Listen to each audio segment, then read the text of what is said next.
Thank you, Diana. This meeting is being recorded. Sorry. Sorry, that's the very obnoxious part. That's done with.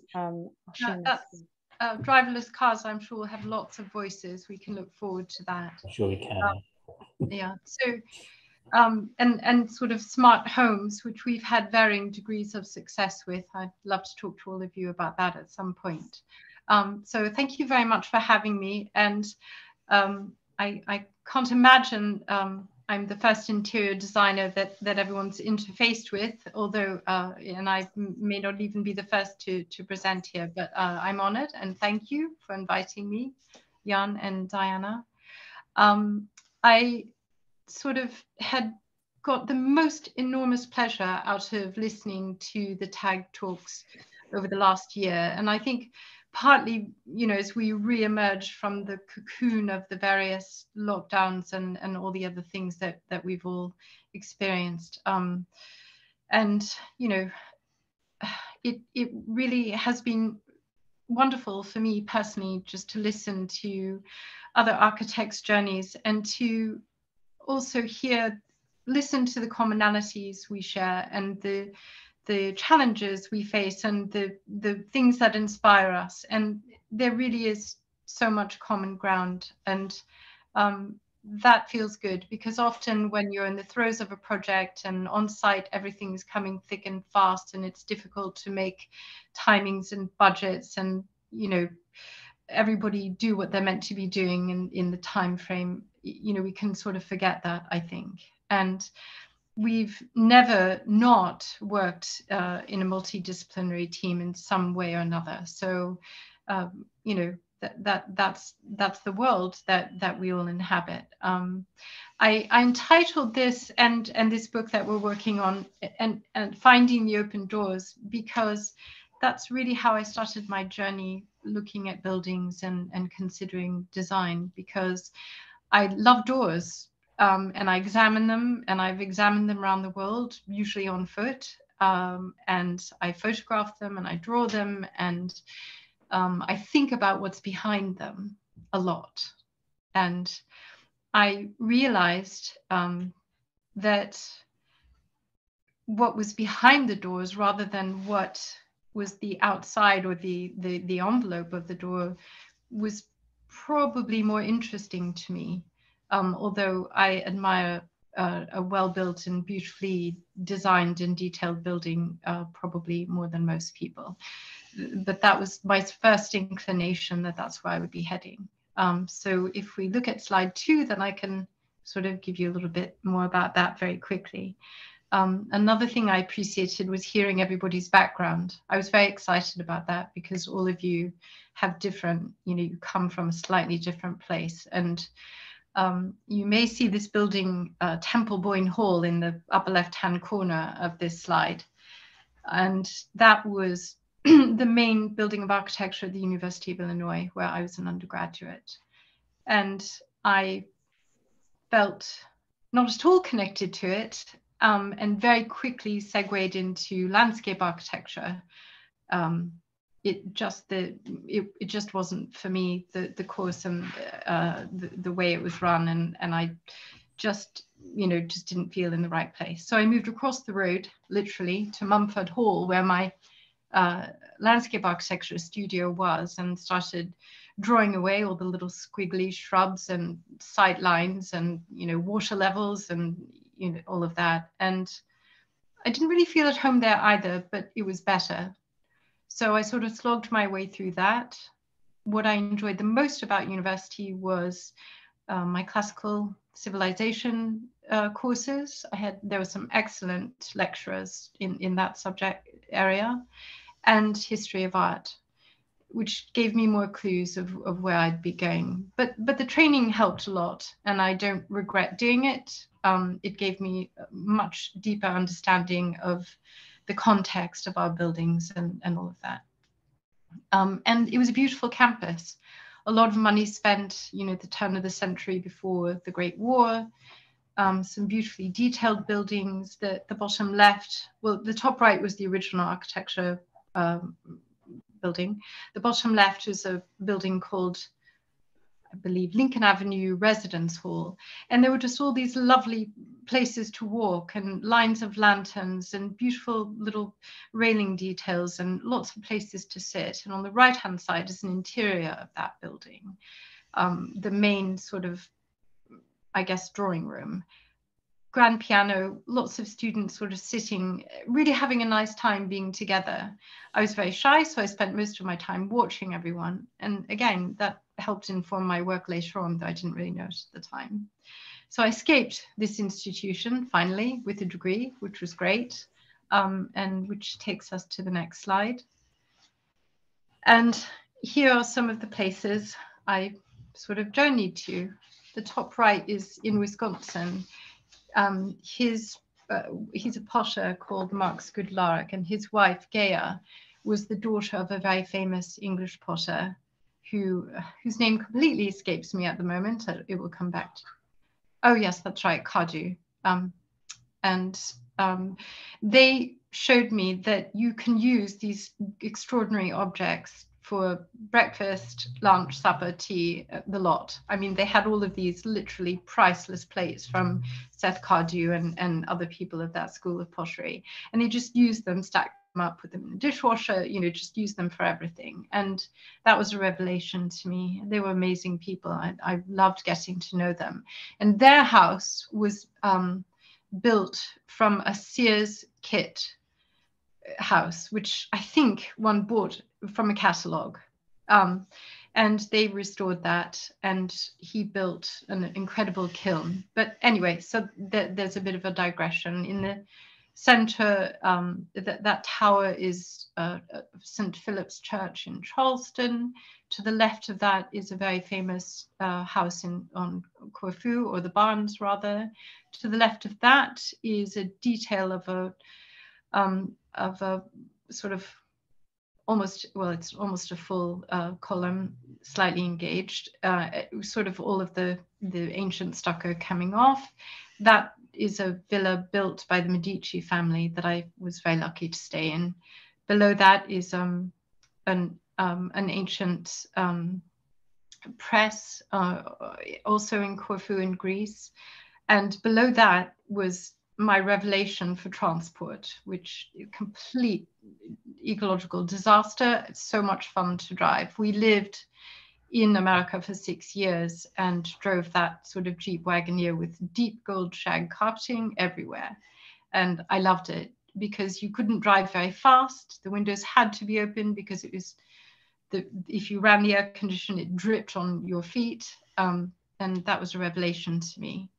To the right of that is another villa built by the Medici family, and just an incredible place. I just love the vaulting and the polished brick floors. The polish is so thick because it's they've been doing it for hundreds of years. And then to the right of that is me at the staircase at Monrepos, also in Corfu, an island I dearly love. And to the right of that is a plantation in South Carolina whose name escapes me at the moment. But that massive portico and just such a blunt structure. I'm very interested in how they interpreted a lot of the buildings we made. So moving on from that to the next slide, Diana. Again, just more buildings in different places, mostly the Netherlands here. The bottom right, that's in Florence, and just I don't really have much to say about them, just more observing. And then on to the next slide brings me to very oddly the end of what I was doing while I was sort of hedging my bets with design, and the beginning of my design career. Two things that apparently have nothing in common. But the left is the cherry blossoms in Tokyo, near Ebisu, where I lived and worked for 4 months. This is a culture that is endlessly fascinating, but I felt really no connection to, and that really shocked me. So, I've always had to be true to myself with what I do, and although I loved many things about Japan, the buildings and the way they were used really didn't speak to me. And maybe it was the time, you know, some of us say, oh, I went back 5 years later and it was a revelation. And that may yet happen. To the right is a super yacht called, well, it was called that was my first commission, it was called the Gee Whiz. And I learned two things. One, that designing on something that moves at high speed, you face lots of problems with vibration, with humidity, and two, that it probably wasn't my métier working closely in that field. But I learned a lot. I learned very quickly. I had no choice. It was a very quick fit out, a refit, and interesting technically. But again, probably not the direction I would carry on in. So to the next slide, please, Diana. So I thought it might be helpful just to, or interesting or something, I hope, just to highlight a few projects that I really loved and sort of threw my whole self into for one reason or another. The architect on this project was a conservation architect. We got on very, very well. We really had the same goals, which was to protect what was there. This is probably one of the smaller plantations on an island called St. Helena, or St. Helena, as they would call it, and surrounded by marshland and a direct access to the Atlantic Ocean. And it was built in the 18th century. And at one point, it was in such dreadful condition that only the undercroft area was usable. And it was apparently a juke joint and, you know, sort of boards falling down and all of that. And someone came and did the really rough restoration of it. And then my clients bought it from them. It's called Tomby Plantation. I don't know if I said that. And the owners were really interesting. She was an artist and he owned a very famous bar frequented by Hemingway called Sloppy Joe's. That's right, I couldn't remember. And they were polar opposites in their approach to life and design and all the rest of it. But they had a common goal. They both loved this part of the world and they wanted to give this house its best. And I think they really did. So we can go to the next one. There's several outbuildings, but I won't show those here. So this was the entrance hall, which was beautifully lit by that, you know, modest fanlight and the 8-panel door. The floors were in pretty good condition and we were able to just splice and repair where there was damage. The little room on the right, this is very interesting, between each reception room and the next room, there was always this sort of tiny room in between that I suppose was for servants to interact and bring things to and fro, because the house wasn't very big, but it was built for quite a large family. And I love the original cypress boards there, sort of revealed. We just left them. And I was grateful that they were happy to do that. Next slide, please. Again, more of the floors. I sort of say that Deborah Ann's decorating style was a bit sort of granny comes to tea or you know, aunt comes to tea. But she had very strong ideas of just sort of leaving it sort of dusty in the past. And they tended to, there was a large cottage on the property as well, and they tended to spend some time there and some time here, just walking to and fro.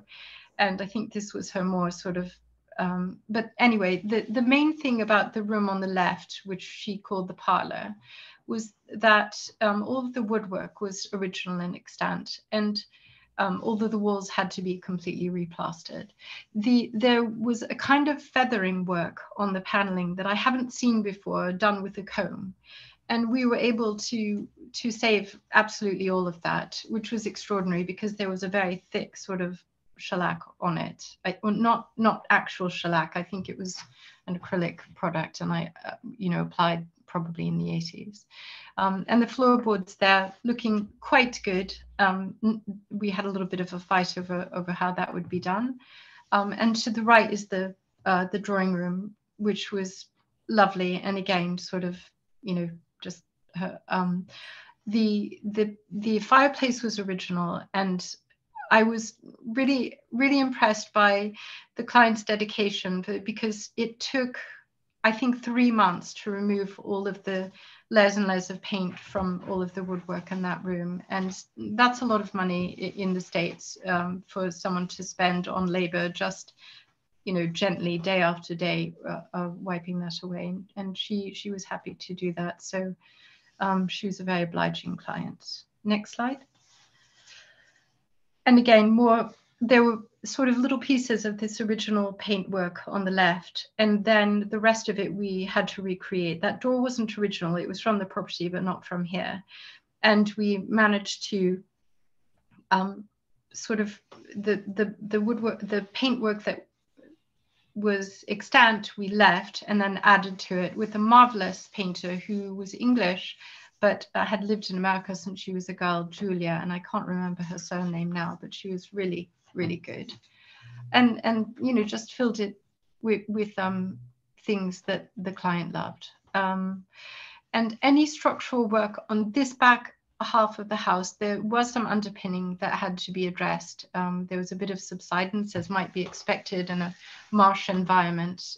And of course, any building in that part of the world, like in any of the islands, just if there's not constant vigilant maintenance, is really on its way out. It's incredible how quickly surfaces are just eaten by the weather there. So luckily they were willing to do that. Next slide, please. And this is the master bedroom on the right. And again, one of those little passageways where we had to cleverly insert a tiny bathroom. And that's the sort of vanity basin on the left, which was cut from various pieces of old marble and put together. And the little shower you can just see through the door. And we just lime washed the walls, left the floorboards, and put some, just to sort of mimic paneling, because we didn't want to interfere with what had originally been there, but just to create a bit of atmosphere. And I'm trying to remember, one of the things that I find challenging working in America is the forced air HVAC that Americans, you know, that's sort of the predominant, it's changing, of course, but that's still the predominant heat and air conditioning source. And it's very difficult for me to be happy with, to be honest, because it's very drying and it's very noisy. And wherever one puts the main unit, even if there's a ground source heat pump attached to it, it's very noisy and invasive. So you can just see in the top right hand one of the air vents, the ceilings were lowered a bit to accommodate that. So next slide, please. And the kitchen, they were great cooks, naturally, because they owned a restaurant and a pub, or sorry, a tavern, no, a bar in Key West. So if you look to the left, that contains sort of commercial grade refrigerators and freezers. And we just sort of conjured that old-fashioned icebox up to accommodate that, whilst keeping the flavor of the age of the house. And also on the right sort of cabinet, the bottom left also has sort of drinks, coolers and things like that. But a lovely room, 4 windows, and I don't have a picture of it here, but there was a pass-through window with a sort of back service porch that we kept, and she just used it as a larder, which is wonderful. You just open the window and grab something from the shelves. It was very, and this to the right is one of those original cupboards that we put back. Okay, thank you. And this is my second project, very, very different. I shared kind of a little bit more exhaustively about the building process of this addition last year with SPAB. So I won't go into that, just in case there's someone here. I don't want to bore anybody. But this is a very bizarre and wonderful project. And our client is an incredible person, very willing and open-minded, and always championing young craftsmen, which we love. I love being on site and working with the guys and the ladies and everyone to help realize the things that we're trying to achieve. And this project has allowed possibly the most scope for that kind of thing. The portion on the right is the original granite church or chapel, and with its slate roof, quite thick granite walls, and it's built about 20 inches off the ground. There's a crawl space underneath, and that's where all the all the comms and all of the plumbing and stuff goes through. So it's quite easy to deal with, even though it's got very, very thick walls.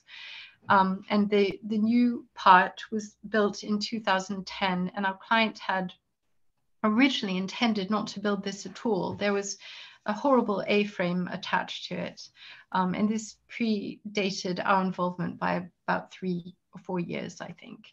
And he was going to move the granite church to another island, which I find extraordinary. And luckily for us, was not granted permission. And actually, I think luckily for him, because it's been an incredible journey building this kind of thing. And for one person to sort of undertake this for themselves and maintain it, I think is quite a commitment. So he calls it Mug Dock, and some of the inspiration has come from Mug Dock Castle in Scotland, or what's left of Mug Dock Castle in Scotland. I don't know if any of you have been there.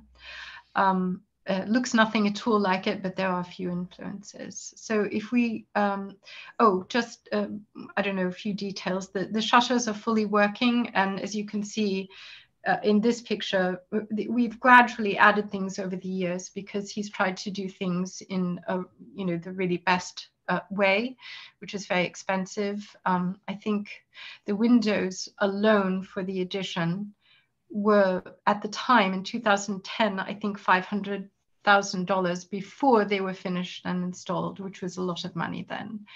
So gradually the shutters have been added. So next slide, Diana. And I didn't say, but it's solid masonry structure. There's a spiral concrete staircase going in the opposite direction that we would normally put it. This lovely fireplace, the stonework on it, you can't see the details, but a stone carver called Mary May did the work and did an excellent job. She's really, really incredibly skilled and talented, and she now focuses mostly on woodwork, on classical carving in wood. But this is when it had just gone up. So quite exciting times, very bizarre to see palm trees in front of a sort of nearly castellated structure, the projecting balconies. And as it aged, I have always loved it sort of everything drips down, and it's this beautiful mixture of colors. But we all disagree. I think that looks incredible, and other people on the team think it looks awful. So it's been whitewashed a few times since, using Keim, K-E-I-M, the German products, which are really so excellent for exterior masonry. Next slide. That's the undercroft, which is wonderfully cool in summer and used a lot for entertaining.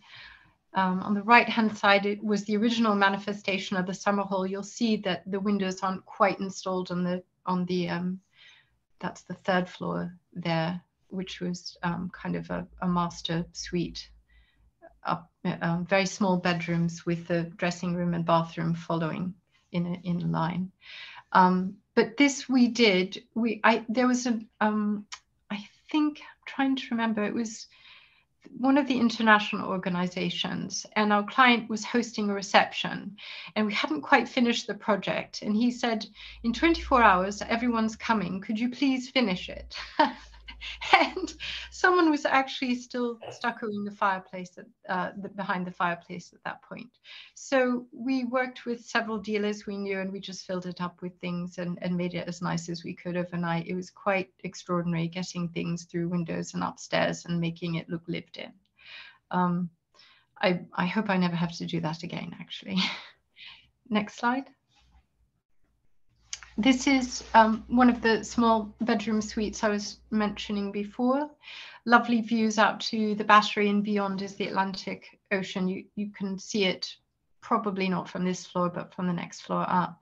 And you can see the concrete construction, which has aged beautifully, actually. I'm very impressed with how it's aged. And the windows are not completely watertight in the very worst of storms, but actually they have done remarkably well also.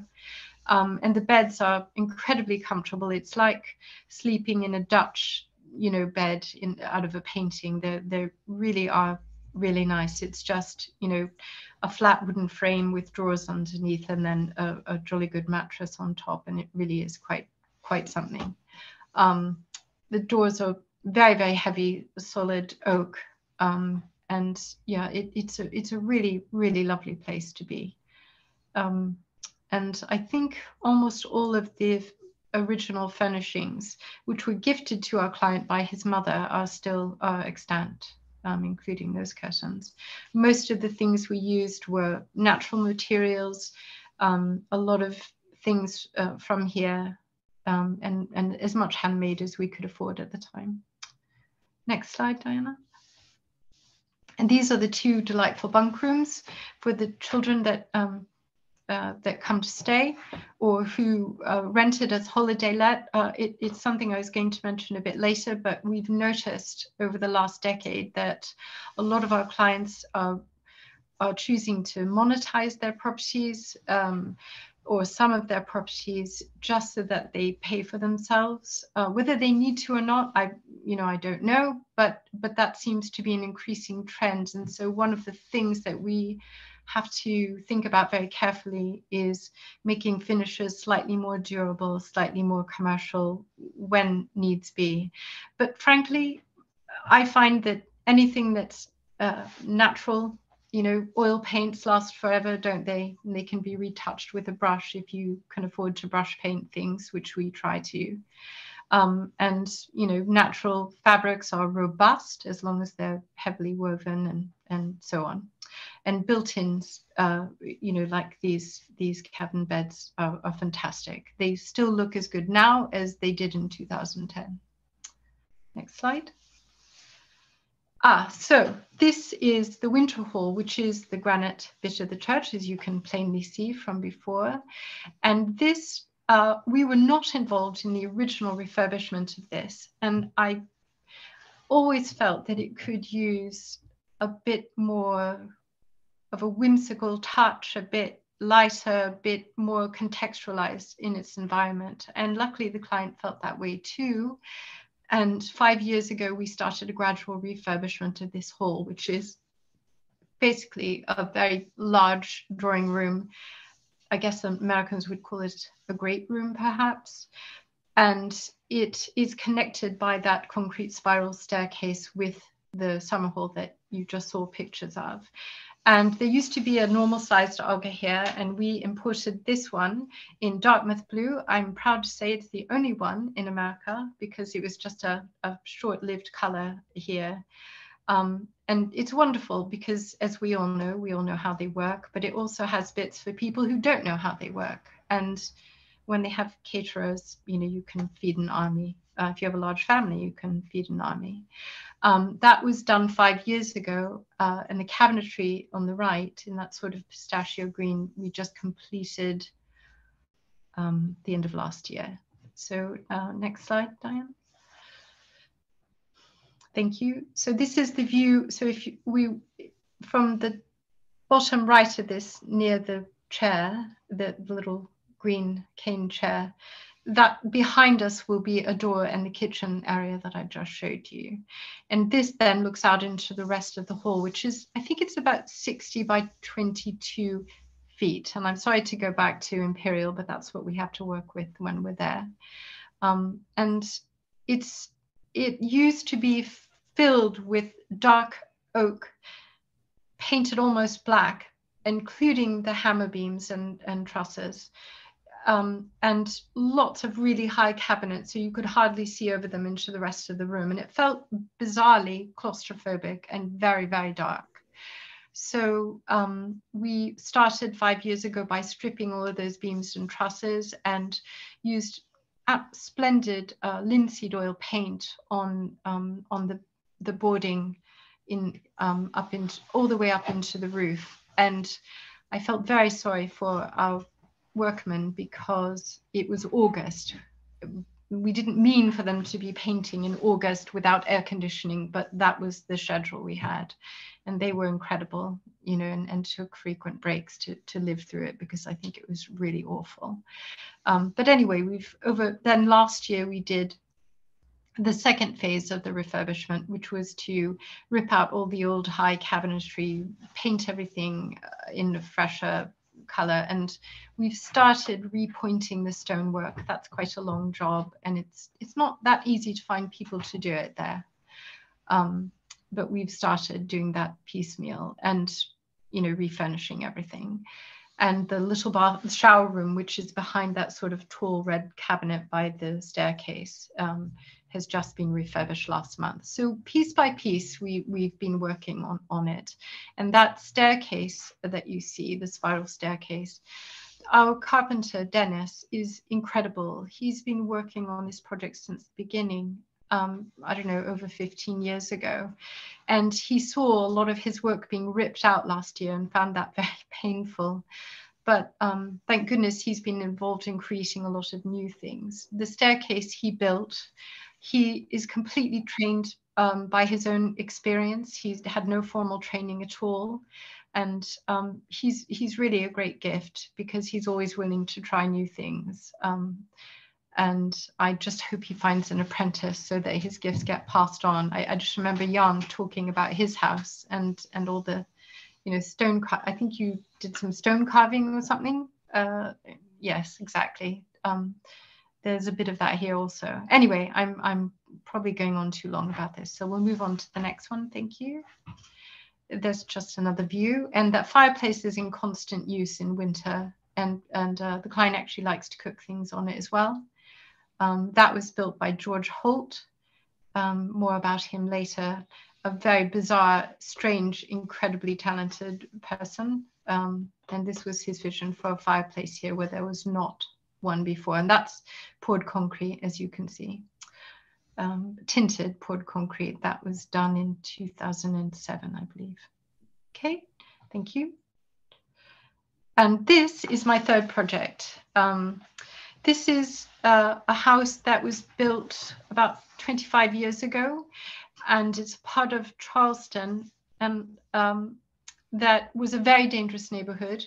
When George Holt and his partner Jerry started to buy properties here, literally they had to pay policemen to stand at the top of the alley with their cars to avoid sort of drug dealers coming in and shooting each other and them while they were trying to build things, which is extraordinary and hard to believe now, because it's a beautiful little, the first bit of it was called Tully Alley, and we actually, George's house, we were commissioned by World of Interiors to write about it. Sadly, they have not published it yet, but they do have that article. And his house is just next door to this one, which he built for his partner, Jerry.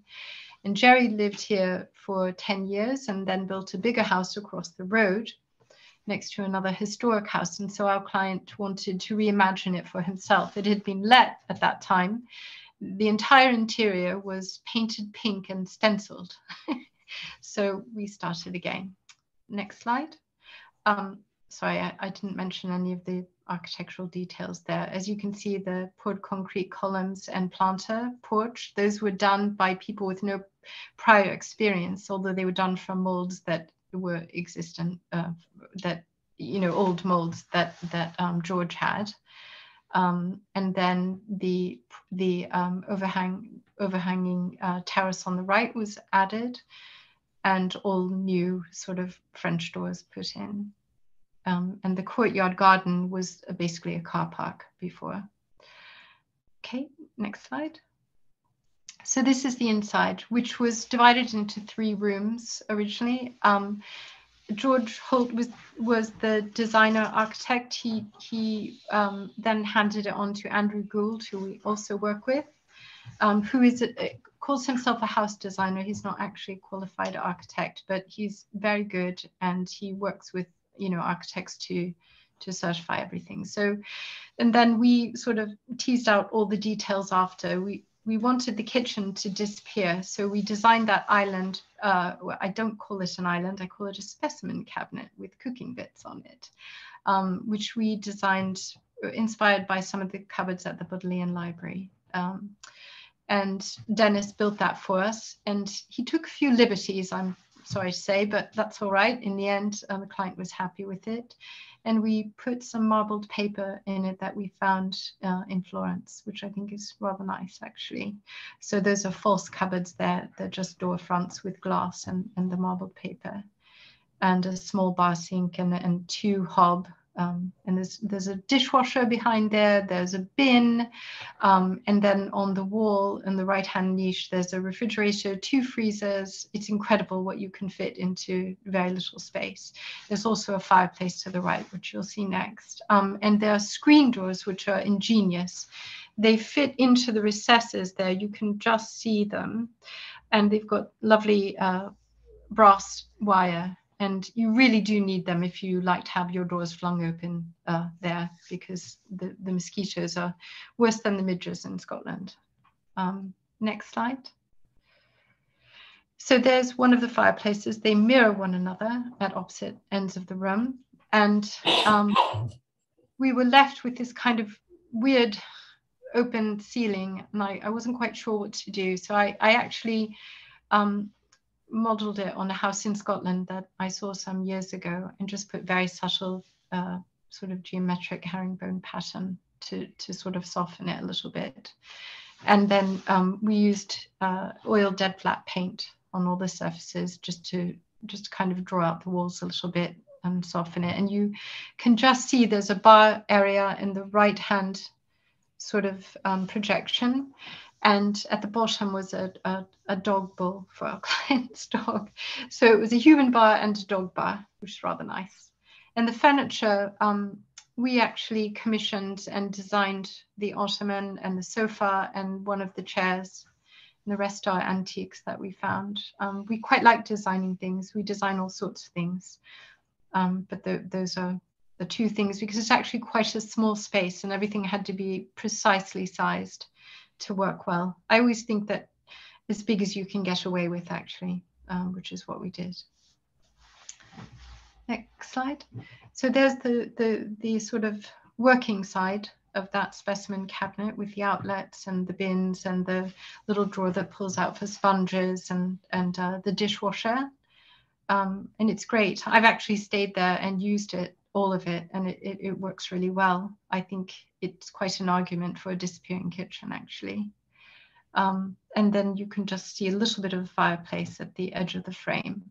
And up that small flight of stairs, there's a little loo, a tiny little loo, which is lovely. And the chandelier we also designed, inspired by Marsh Court, the sort of ballroom at Marsh Court. One of my friend's fathers was at prep school there when it was, so I'd seen a black and white picture of it. Next. So this is the client's study to the left, and books. He loves books, books everywhere. And we really, I think we're having to add some more now because he's run out of space, and we're thinking about how to do that. And to the right could have been a 3rd bedroom, but it's his dressing room because he's on his own and there's no need for another bedroom there. So that was all just sort of designed like a ship, I would say, the first floor. You know, with the beadboards and lots of storage, which Americans are incredibly keen on. And it's a very good discipline, actually, for us to constantly be working out where to store things and hide things. And the floors are Osmo, actually, just Osmo plain, which is holding up very well. I'm always slightly skeptical, you know, sort of cross my fingers when we use it, but it's a brilliant finish, and it's doing well after about 4 years now. Diana? Okay, I think I'm probably near the end of my time, so I'm going to rattle through this really quickly. That's the master bedroom, all handmade curtains. Again, the oil dead flat finish. We designed the bed, and the bedside tables were designed by a lovely old boy called Joe in Camden, South Carolina, who actually designs the most incredible Chippendale style furniture, not those obviously, and is also self-taught. There's quite a lot of that if you tease it out in that part of the world. And the master bathroom is just visible through there, and those doors all fling out onto those projecting terraces we saw. Thanks. And that's the attic bedroom, which I absolutely love because I've stayed there. And all of these sort of sloped ceilings to put in clever storage. It's incredible how much storage there is. And the bedroom feels spacious, which is no mean feat because it's very small. The door opens almost on to the bed, but all of it full size. And I won't say anything else. And there's one of the bathrooms. Because they're so small, we tiled them floor to ceiling. And did it sort of, you know, in a rather exuberant manner with raw brass, which works well. And that's the terrace that gives out from that bathroom. Okay, and that's that house. So just very quickly, this is a project we're working on that's just starting in Greece. And this is what I suppose one hopes it might start to look like. Next slide. And this is what it looks like now. So as you can see, there's a lot to do. It was, I think, like a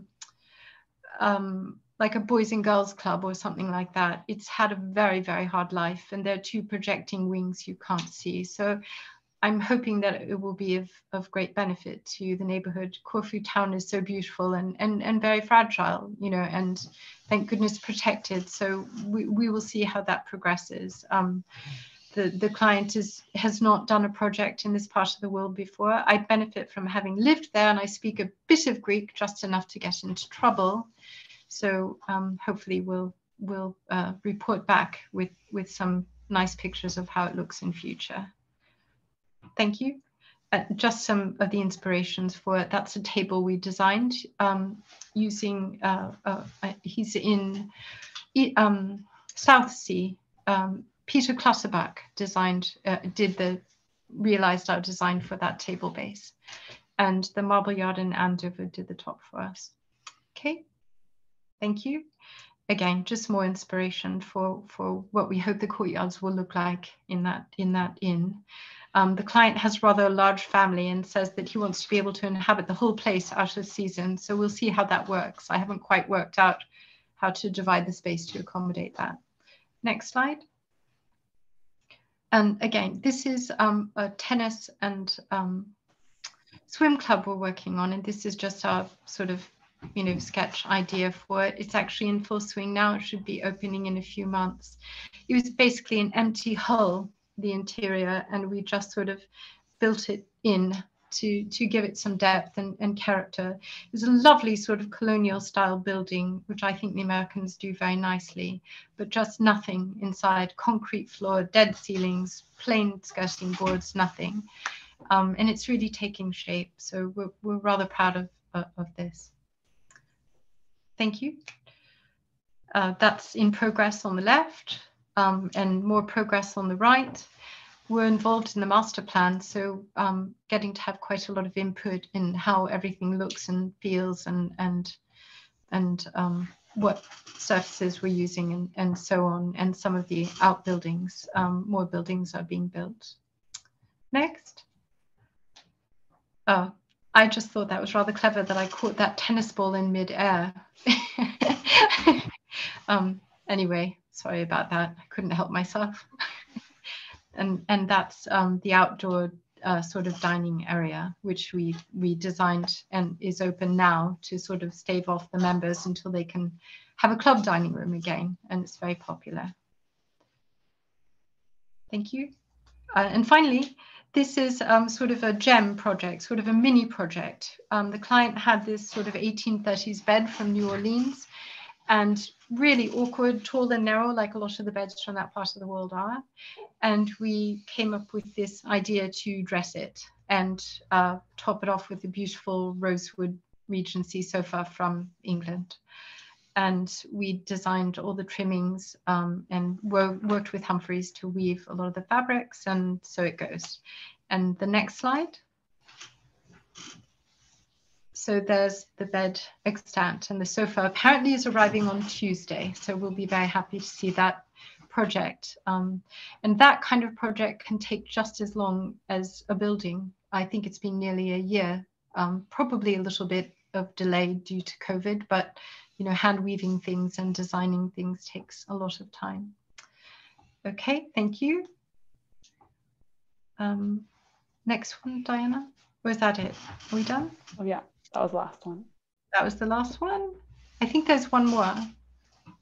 I think that was it. Oh. Okay. Well, there is one more on mine. I don't know why you didn't get it.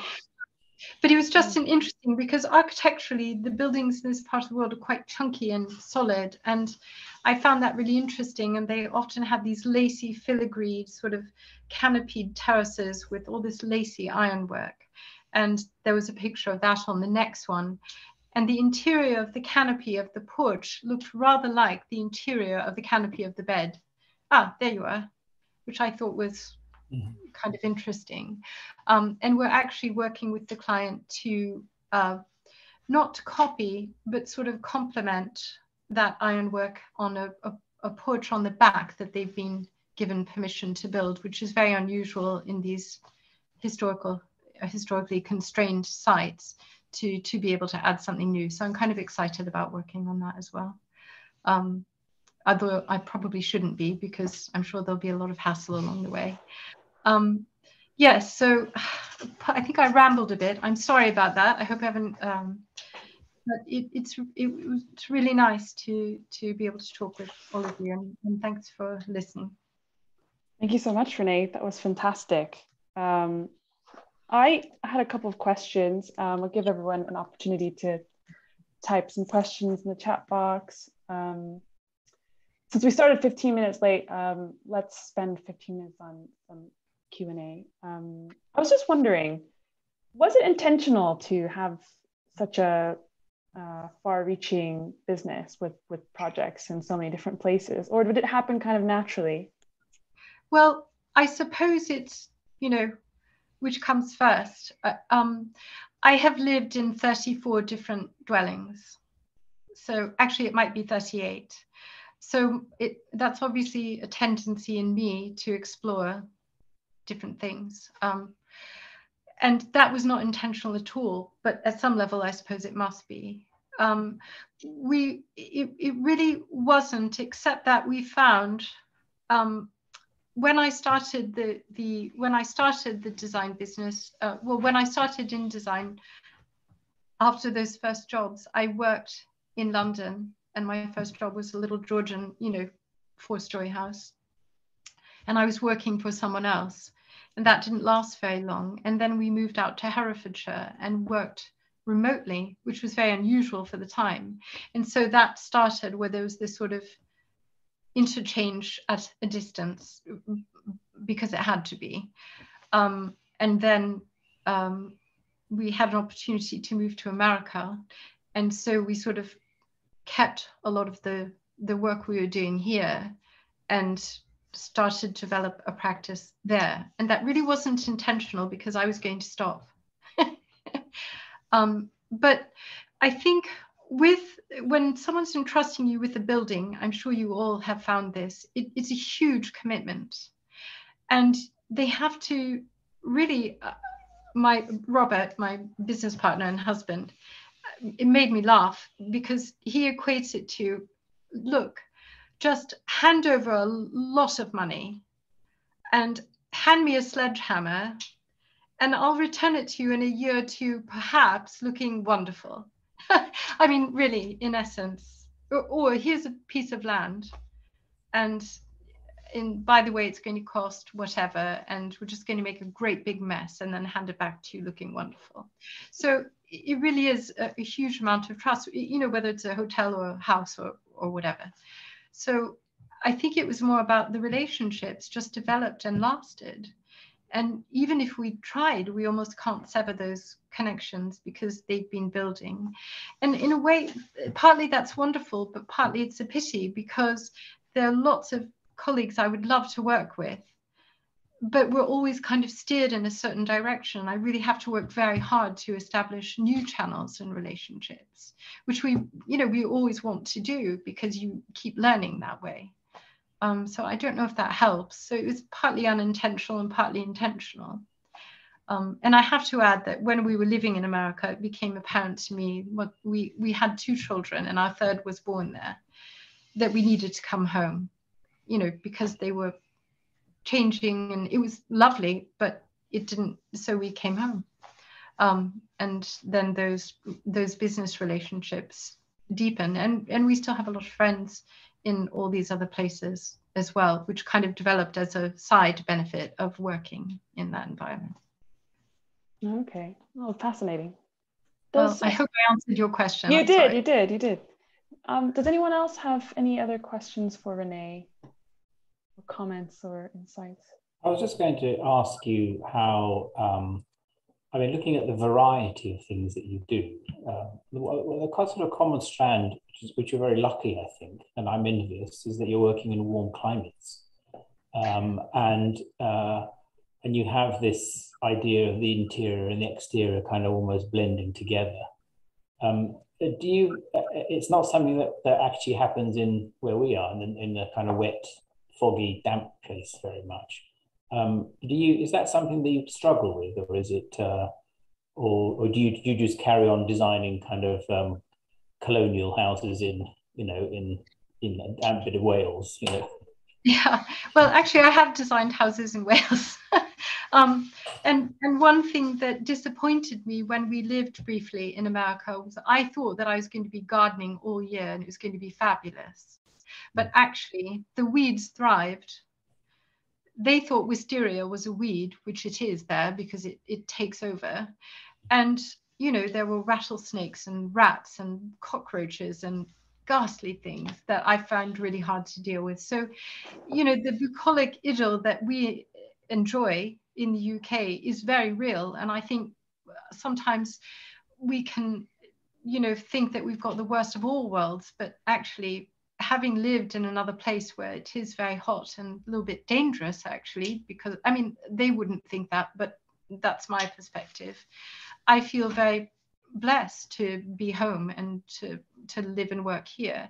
I don't know why. I realized that I just showed projects there, which was just because I enjoyed them so much at the time. And I do think that sometimes seeing us as foreigners, maybe they have more of a willingness to experiment or try things. I'm not sure, you know, that I would have to delve into the psychology of that. But you know, I still think, Jan, I mean, I was thinking of your incredible house and your buildings and that sort of courtyard enclave that you've created.